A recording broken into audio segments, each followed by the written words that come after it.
होय. माझ्या शाळेचे नाव आहे जिल्हा परिषद प्राथमिक मराठी शाळा शेगाव. मी इयत्ता 4थीत शिकतो. मित्रांनो, आपल्या देशाला स्वातंत्र्य मिळवून देण्यासाठी अनेक शूरवीरांनी आपल्या प्राणांचे बलिदान दिले आहे.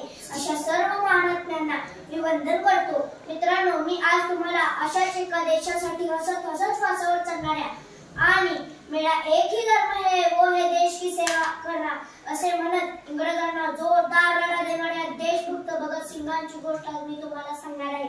मित्रांनो, मला नेहमी असे वाटते की ही भारत माता शहीद भगतसिंगाबद्दल मोठ्या गर्वाने म्हणत असेल. जरी या भारत भूमीवर संकट होऊन काळ जरी कोसळला असता, निश्चित माझ्या या पुत्राने, निश्चित माझ्या भगतसिंगाने तो छातीवरी झेलला असता, तो छातीवरी झेलला असता. मित्रांनो, असे म्हणतात की मुलाचे पाय पाण्यात दिसतात. भगतसिंग हे 8 वर्षाचे होते. लहानपणापासूनच ते क्रांतिकारी प्रवृत्तीचे होते. एकदा ते घराच्या अंगणात आपल्या मित्रांसोबत खेळत होते. खेळता खेळता त्यांचे लक्ष आपल्या काकांच्या बंदुकीकडे गेले. तसे तर लहान मुलांना खेळण्यातल्या बंदुकीचे आकर्षण असते, परंतु हे आकर्षण नसून एक संकेत होता.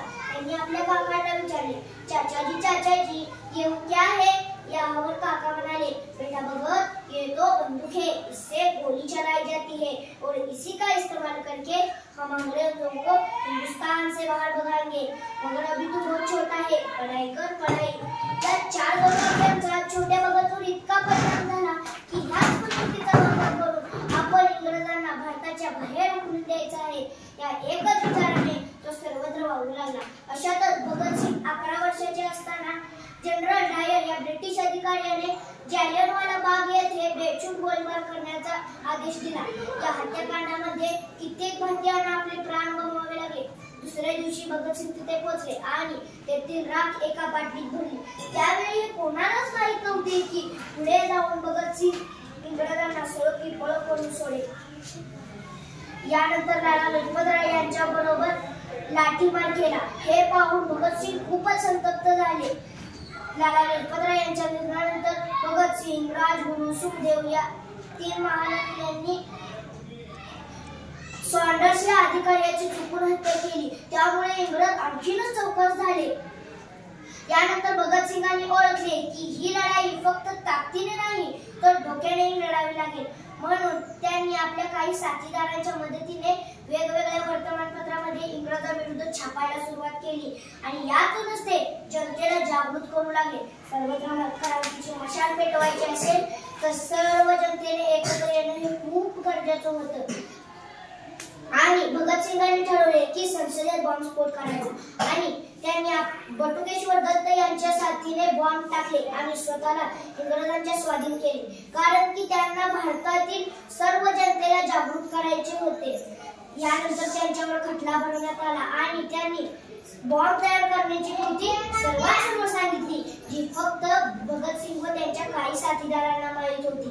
पण ती आता सर्वांना माहीत झाल्यामुळे इतर क्रांतिकारकांना त्याचा फायदा होणार होता. असे आपले भगतसिंग देशासाठी आपले योगदान देत असत. अशा महान आणि प्रखर लढा देणाऱ्या क्रांतिवीराला फाशी देण्याचा निर्णय झाला. हा निर्णय जनतेला मान्य नव्हता. जनता खूपच संतप्त होती. म्हणून इंग्रजांनी भगतसिंग, राजगुरू, सुखदेव या 3 महानायकांना वेळेआधीच फाशी द्यायचे ठरवले. हे 3 वीर हसत मुखाने फाशीच्या ठिकाणी जात होते. सरफरोशी की तमन्ना अब हमारे दिल में है, देखना जोर कितना बाजुए कातिल में है, बाजुए कातिल में है असे म्हणत इन्कलाब जिंदाबाद, इन्कलाब जिंदाबाद अशा घोषणा देत हे वीर हसत हसत फासावर चढले आणि इथेच त्यांचा जीवन प्रवास थांबला.